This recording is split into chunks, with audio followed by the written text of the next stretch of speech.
Welcome to Intimacy Evolution, the podcast that helps you enjoy deeper connection and more intimacy in your relationships.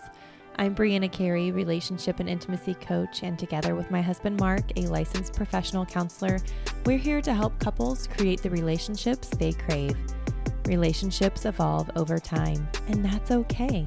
Let's talk about it. Welcome back to Intimacy Evolution, and today we have Leola Watkins with us. Welcome, Leola. Hello, welcome listeners. Thank you so much for having me, Brianna. It is great to be here. Yes, I'm so excited for this conversation today, and I am really excited for our listeners to learn about the work that you do. So please introduce yourself and tell us who you are. Yeah, thank you. My name is Leola, and I am a pleasure priestess and Tantra teacher.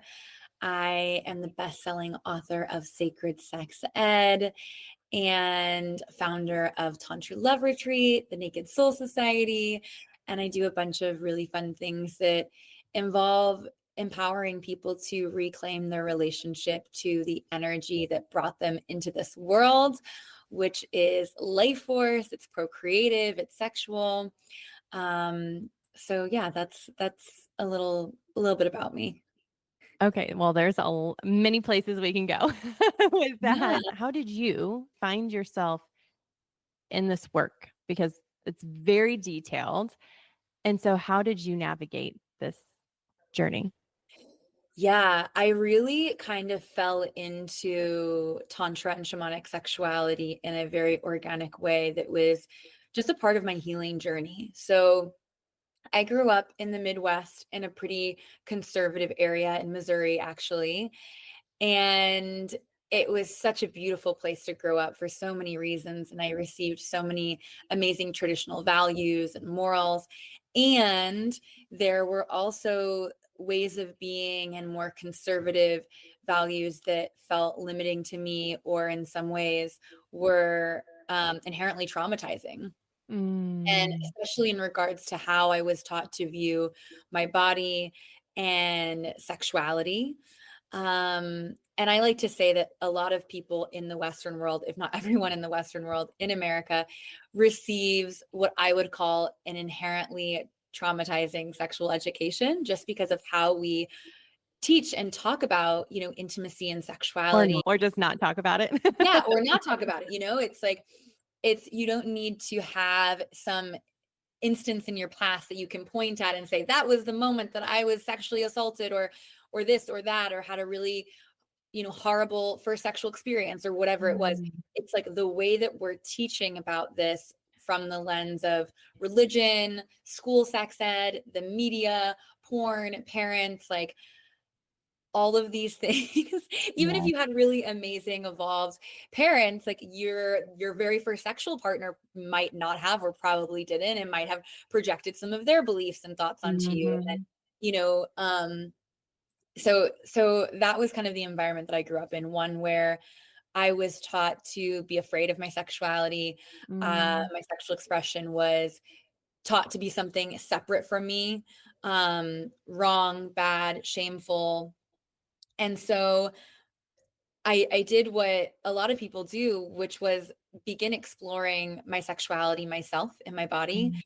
And that happened, behind closed doors, in the dark, doing things as fast as possible, as quiet as possible, hiding the evidence after. And I think a lot of us, and for me, I took that pattern into my adulthood. I took that with me. And so there's been this disentangling of, why do we feel like this is such a bad, wrong thing? And then on top of it, I began experimenting with others as well in my team. And because of the misinformation and the lack of information, a lot of my early sexual experiences weren't fully consensual. And so I had a lot of trauma from that as well being built up. So when I was in my early 20s, I started meditating and doing yoga and like the typical light spiritual practices, which are amazing, but they weren't really getting to these deeper rooted pieces. And Mm-hmm. that's when I discovered Tantra from a man that I was dating at the time. And there was nothing really like special about him that was like, oh, this is like this hot guy, or like I have such good chemistry with him, even. It was really just the intention and the presence that he brought into all of our interactions, from our very first moment meeting at a coffee shop, to the bedroom. And I started to experience more presence and pleasure in my own body during that relationship. And it kind of, that was like the way in, and I got more and more curious and started researching more and more. And not too far down the line, so many of us get into Tantra for the cool sex tricks of the neo-tantric lineages, but Tantra is so big and vast and Mm-hmm. broad. And not very far down the line, I started, healing my inner child, and healing my body dysmorphia, and Mm-hmm. forgiving my parents, and so many other bigger pieces started to fall into Right. place with the Tantra as well. So that's how I discovered it, got into it. Wow. I love this so much because again, we can just like zoom in on a few of things. I love that you brought up the fact that pretty much most of the Western hemisphere is traumatized by how we are taught about sex or lack of knowledge about sex. And I was actually going to school to be an elementary teacher because I wanted to help transform the sex ed program. I was like, this is not okay. We need to learn about this. And then getting into that, I was like, there's a lot of red tape. It's not going to be this way. Yeah. Let's educate the parents, like the adults first, and then teach them how to talk to their kids in a healthy, age appropriate way. And then I Yeah. took another turn on that path. But so I like that you mentioned that, and how getting into Tantra has helped you heal a lot of the deeper rooted things like your inner child. And can you dive into that a little bit more about how did Tantra help you heal these? Because I know a lot of people, like, I'm not knocking talk therapy. Um, Mark is a therapist, like he's been doing that for 15 years. Like there's definitely a time and place for therapy, but how has Tantra helped heal your inner child in a way that maybe you wouldn't be able to do that in therapy? Or do you see Yeah. that it's like a blend of it? Yeah. What I'll say is Tantra meets you where you're at. It's such Mm-hmm. a diverse, broad modality. And maybe the way into this question is just giving my definition of Tantra Yes. for the listeners, because there are so many different lineages of Tantra. There's like classical Tantra, there's neo Tantra, which is the Tantra that most of us think of here in America. I think when people say Mm-hmm. Tantra, it's the more intimate sexual side. There's also Egyptian Tantra, and there's Taoism, and there's shamanic sexuality, and there's even like evidence of tantric perspective or influence in Christianity as well. So you're getting Mm-hmm. all of these different little pieces. And I've studied from many different people and kind of picked the pieces that I really like the best and applied them. But my definition of Tantra is going back to the root word itself, Tantra, which is a Sanskrit word. Sanskrit is this ancient Indian language in which many religious and spiritual texts in Hinduism and Tantra and other lineages were written, all in Sanskrit. And so Tantra is two Sanskrit concepts put together.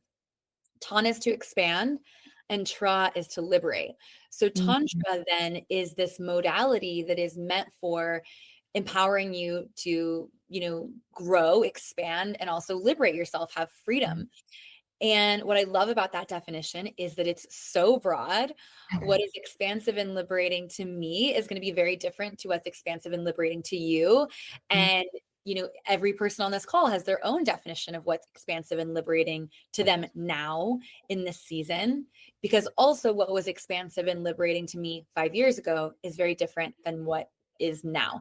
So Yeah. what I love about Tantra is that it's this deep practice of self-awareness and calibration to where are there places for me to liberate myself. And so that was a big Mhm. thing for me, was seeing and connecting to the little girl inside of me that was looking to every one of my relationships and intimate encounters to be bestowed with worth and validation. Mm. And Tantra helped me kind of feel that sense in my body, get to know it, and integrate this part of myself, right? So that kind of ties into how I ended up working with my inner child doing this work. Mm. I think that the beautiful thing about Tantra as well is the approach is very much about being in the present moment and really seeing the world from fresh eyes as if you are a child. And so Mm. that's kind of how I started in with the inner child work, was bringing this level of presence and playfulness and curiosity Mhm. in the world that became, in a way, a moving meditation for me throughout my life. Yeah. Oh my gosh. Yeah, I love that you said that it curiosity and play, because we just sex sometimes becomes so serious and like Mhm. methodical, and it's like, it's like explore, get messy, have fun, like enjoy the experience that you're having right now. Yeah. And so that is so important. And I mean, again, we're not taught this. And so it can be really challenging in relationships. Can we start, like, let's gear towards that way. So you do events Yes. and workshops. Yeah. Can we like jump into that and talk about like how you work with people, and let's just dive in there. Dive in, see what Yeah. comes up. Yeah. Yeah, I'll also tie a bow kind of on the last piece that we were talking about, in that so often in our sexual like interactions, like looking at our intimacy like play or with curiosity, a lot of us learn about intimacy and sexuality from this goal-oriented mindset. Yes. Right? Like there's this rush to get off. Like, how quickly can we get off? Will both people be able to get off? The intimate interaction ends with ejaculation Hmm. or coming or whatever.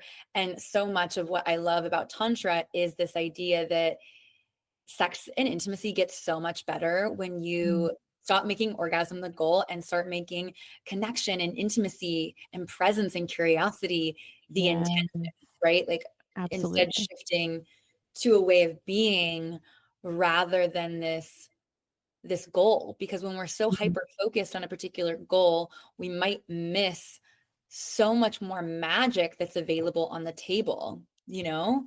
Yeah. Um, and so one thing that I like to teach about, and I talk about this in my book a lot, is the 4 types of sex, which are reproductive, recreational, restorative, and transformational. And Ooh. how so many of us are approaching intimacy from a recreational lens. Like that's like, to me, the reproductive intention for intimacy and sex is the most culturally appropriate across the world, Right. whereas recreational is the most common intention, I would say, for intimacy and sex. But again, the problem with recreational, yes, it's for fun and for pleasure, and all of that is good. Pleasure is medicine. Having orgasms, it's scientifically proven that orgasms improve our mood and our Mm. immune system. And it's, again, often just focused on that goal. Whereas when we expand our menu to look at what's possible when we open the door to restorative intimacy, which Mm. can like actually be healing for us, heal our body, heal our mind, our heart, or our soul, like, Yes. whoa, a whole new, world opens up. And I'm happy to go into that more, as well as Okay. transformational. But I think I went kind of away from your original question No, about. I love that. No, like that, like I said, I want to see, like, just let this weave its magic into it. And so I actually want to expand on this, because as you're talking about this, I think about the women that I work with, and just in general, I've been in this industry for 16 years. Like, a lot of times women take on the burden that there's something wrong with them because they can't orgasm with their partner, or it takes them too long, or they don't desire, or they're lower libido. And so I love that you're talking about these 4 different types. I would love you to expand on those more, and then we'll go into the next part of like a woman that is experiencing this kind of disconnect from self. How Yeah. do you encourage them to like be more present and aware with themselves in the moment and how they experience versus trying to achieve. Yeah, absolutely. So just to kind of wrap up the last piece, the 4 types of sex. So this is a framework that I received from ISTA, which is the International School of Temple Arts. But yeah, before I got into this world and work, I felt like there were 2 types of sex. There was good sex and there was bad sex. And lo and behold, most of the sex that I was having was what I would say now bad sex, in that my bar for good sex was just really low because I wasn't asking for what I really wanted. I didn't really know what my boundaries were or how to communicate them. And mostly I just didn't even know what was possible. I didn't know that there was like a whole other menu of intimacy and sexuality that I could experience. Yeah. I had little tastes of things like, but I wrote it off as, oh, it's really good chemistry with that one person.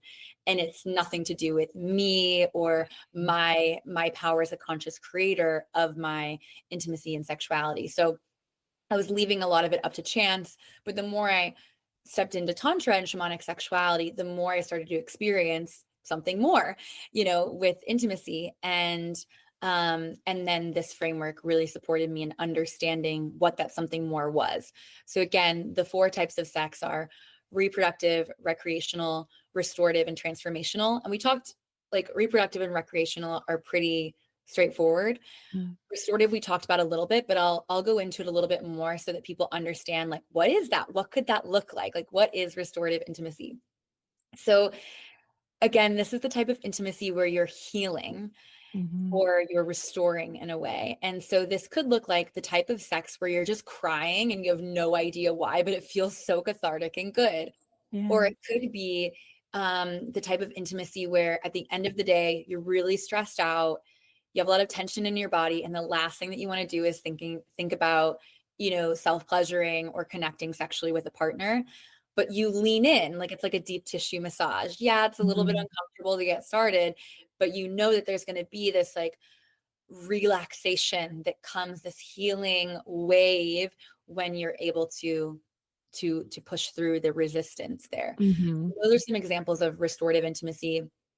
For me, like anytime I feel a headache coming on, I'll maybe self-pleasure or see if my husband wants to have sex because again, it's scientifically proven that orgasms can support your body and in your immune system and in your mental health. So I love the intention of restorative. Yeah. Can we stay here for a minute? Because again, this is something that I hear a lot of women like, I just don't want to, I don't feel like it, but then once they do, they're like, oh man, like, why did I wait so long? That felt great.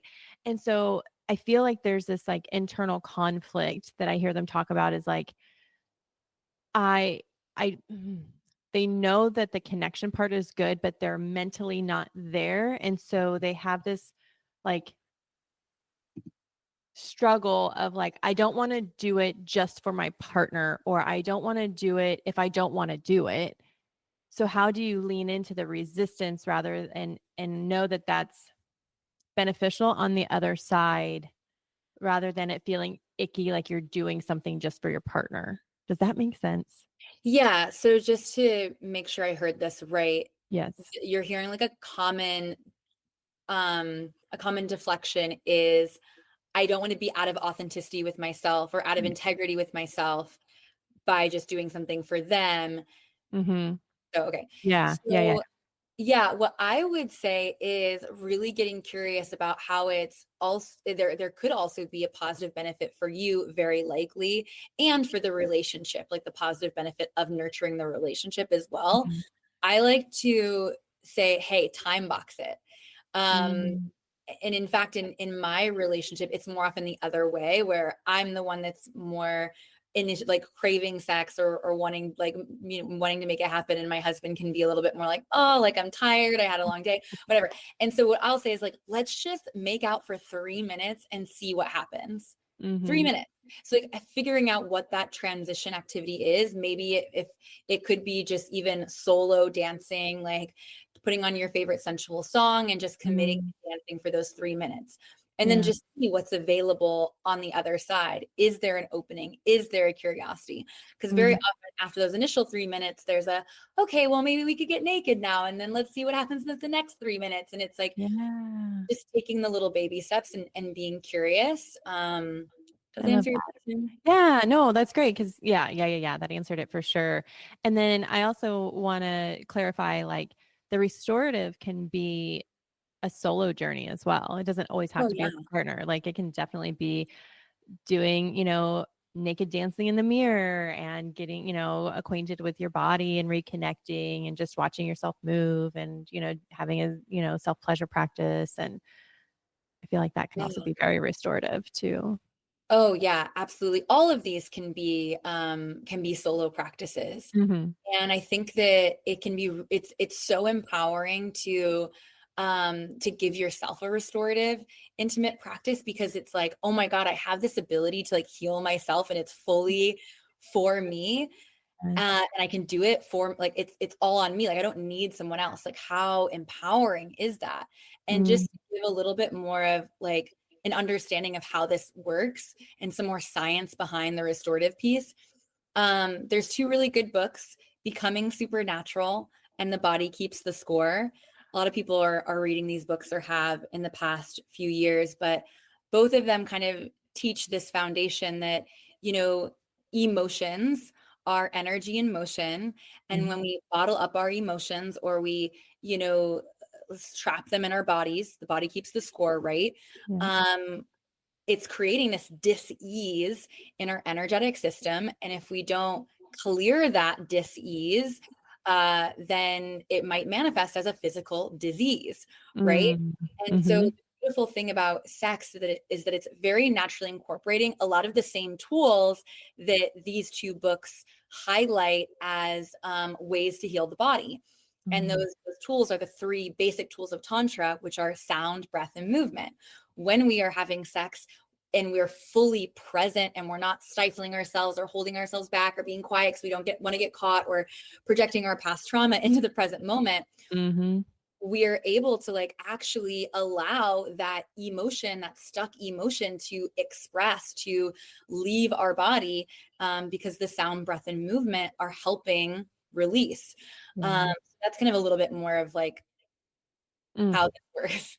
yes, love it. I'm excited that you're sharing so much, like resources so I can like put those in the notes and stuff. Okay, transformational. Yeah. So transformational intimacy is the type of intimacy that changes your life or Mm, changes the way you see the world or changes the way that you connect with others. It's my experience that transformational sex can feel like a plant medicine journey. Like you lose track of time and space, and it's like you feel the oneness of you or in your mm, partner, or the oneness of the universe. yeah. Um, there are many different ways that both restorative and transformational intimacy might portray itself, but it could look like having a heartgasm. So like Mm, feeling the orgasm in your heart instead of just purely in your sex, or having a full body orgasm or a cosmic orgasm. Transformational intimacy could also just be trying something new for the very first time. So maybe you're connecting with someone of the same gender for the very first time. That changes mm, the way you see the world. That's transformational, yeah. right? So those are some examples of transformational. The way that I like to think about both restorative and transformational intimacy is, imagine what could happen if you really brought intention into your intimacy and you decided that every intimate or sexual experience got you closer to your highest self or Mm, God or whatever you believe in. And that's yeah. really what happens again when you, just tying the bow from where we started, when you let go of the goal that you have to orgasm and that's the end of everything, you start to see that there's actually so much more space in here when you slow down and see what else is available in your body, in the energy, with your partner, with yourself, etc.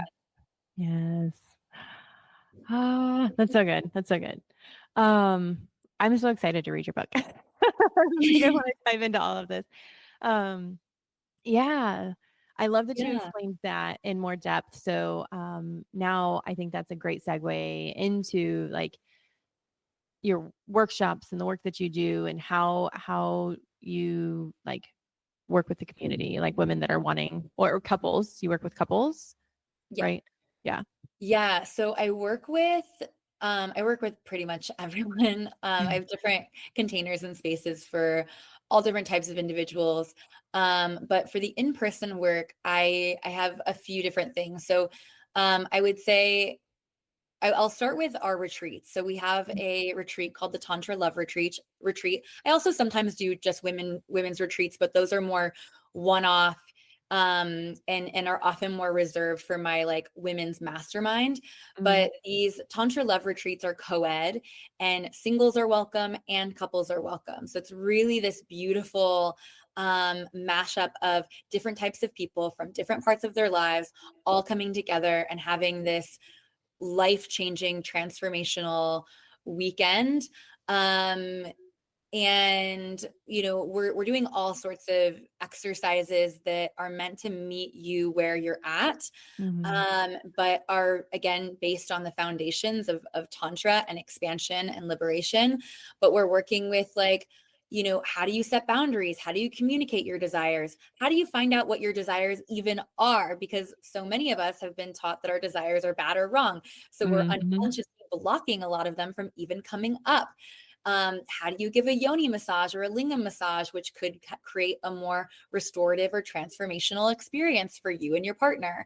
mm, What else? We do a lot of healing in regards to like the body dysmorphia, um, the naked body. Um, we work with like men's work and women's work. There's lots of juicy stuff there.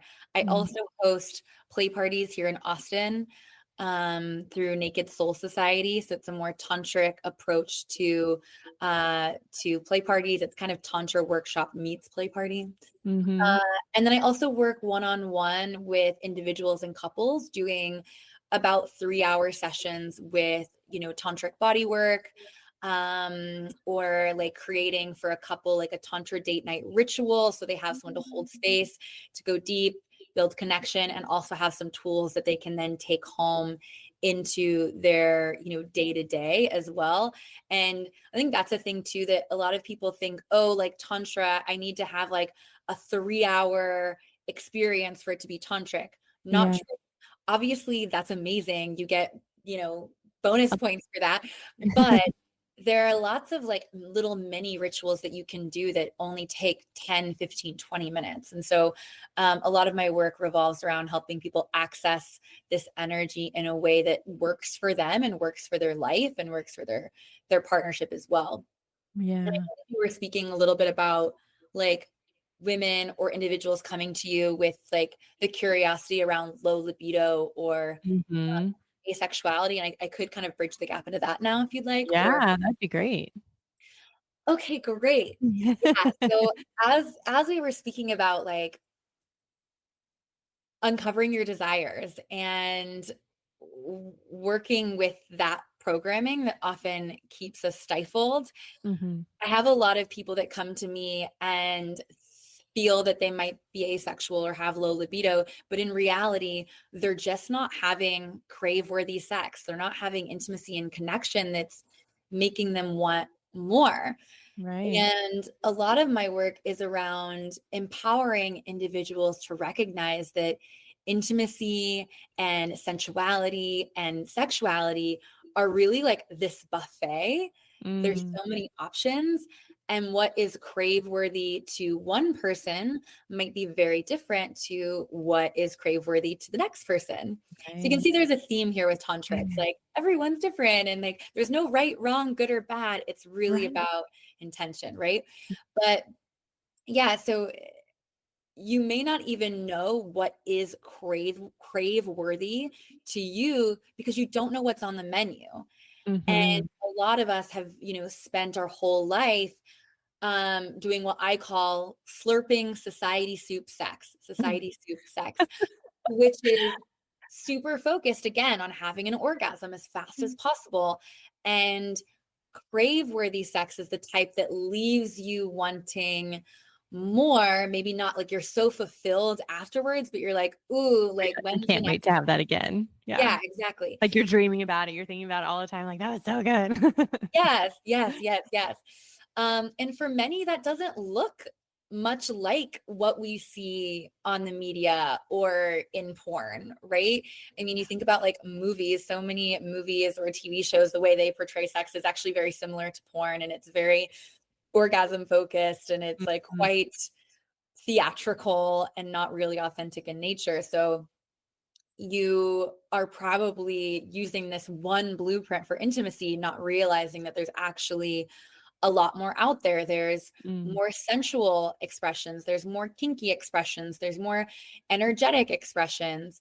And Mhm. it's a matter of getting curious and creating safe spaces to explore. Mm. So if you're wanting to have more crave-worthy intimacy, or you're worried about having low libido or being asexual, and I'm not gonna, like, you might actually be asexual, you might have hormonal imbalances that are creating low libido, and it's worth considering these things to help you have more crave-worthy sex. And I would say the first thing is to release the societal conditioning that says that this buffet, the sexual exploration, is bad or wrong or slutty or dangerous. This is Mm. really just doing sexual shadow work, basically. Yes. Yes. Yes. Um, and then the second piece would be to go in with an empowered mindset and be with this idea of like, okay, you have this whole buffet, but how can you eat with balance and wellness and nourishment in mind, Mm. rather than like stuffing yourself and then saying, I'm never going to that buffet again because I threw up after because I overdid it. Yeah. So being really mindful of, yes, let's open Pandora's box, but be really in your empowered discernment, being sovereign, having the Mm. tools to communicate your boundaries and your needs and your desires. And then the third piece is actually giving yourself the space to explore the buffet, and to work with different individuals, teachers, frameworks to see what else is available, Yeah. beyond the obvious portrayal that we so often get. Mm. So, I have just a couple more questions. yeah. Um, so listeners that are hearing all of this yummy stuff that you're sharing, and they're like, "Ooh, okay. How do I bring up this conversation with my partner that I want to explore a little bit more and see what is crave worthy for both of us?" And then you also mentioned that there's some like you can have like a 10-minute experience or different things like that. So if you could like how to initiate a conversation and then like some tips that they can apply um, Yeah. for those that are new in this field. So Yeah, absolutely. So one thing that I'll just say to start, please know that Tantra is not just a journey for couples.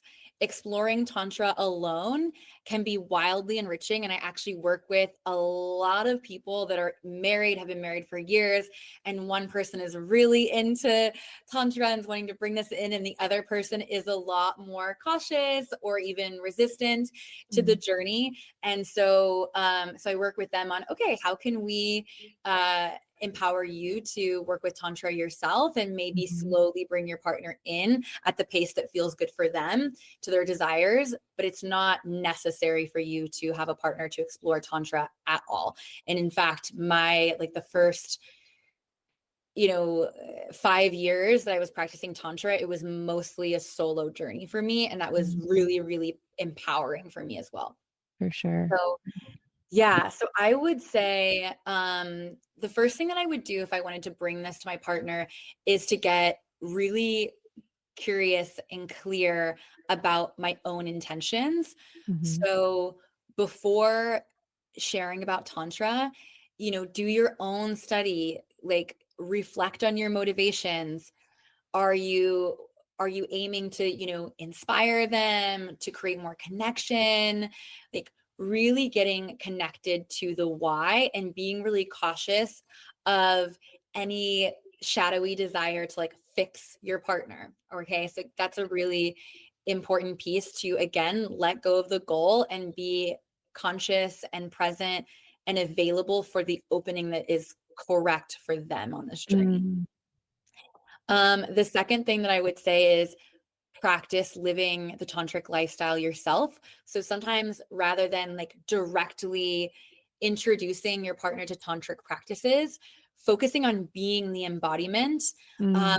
will naturally inspire curiosity with your partner. I would also share resources that you feel will really align for them. So listen, like if listen to podcast episodes, read different books, and think about which ones are actually like the most in alignment with their interests and their comfort level, rather than Mm. throwing them all of this different edgy information. Feeling Yeah. it's going to be the most approachable and will create space for discussion with your partner. Yeah. Like I have a information overload and they're like, ah. yeah. I have one more main thing Yeah. that I think is like the juiciest and the most fun is to really look into devotional tantric rituals, because pretty much everyone is going to love receiving a massage, is going Mm. to love to receive appreciation and undivided attention from you. And so if you're, getting into tantra and you're wanting to bring your partner in, giving them an embodied experience of what tantra Mm. can look like in a way that's going to be really juicy for them by Mhm. creating like a special date night focused on being devotional to your partner and infusing tantric practices into the itinerary can be really, really juicy and inspiring and motivating for partners. And this is something that you can kind of plan yourself. I have some resources on this, but I also work with a lot of couples on creating these like special tantra date nights for them. And with all this being said, I would just say have compassion and grace for your partners. Like, it can be really vulnerable. The change that can happen with tantra can feel scary for some partners, depending on their own relationship with change or their Mm. own past trauma around trying new things with past relationships or in the bedroom. Mm. And just be lighthearted and have fun as Yeah. well. Yes. I love that. I love how you rounded that all out. And yeah, I would love for you to share where our listeners can connect with you and to learn more about your offers and the work that you do. And of course, I'll link everything in our show notes. But yeah. Yeah, absolutely. So the book Sacred Sex Ed is on Amazon. You can just search for it and it'll pop right up. And for anyone that purchases the book, you can also get a free month in my membership by putting in your order number on my website. So you would go to talktantratome.com/book. You can also buy the book from that link. And once you do, you just put in your order information and you get a free month inside of my online community, the Higher Love Club, which has Mm. 2 live calls every month. This month, we did a whole workshop on the erotic blueprints. And then one of our members of the community is coming to teach about self-love.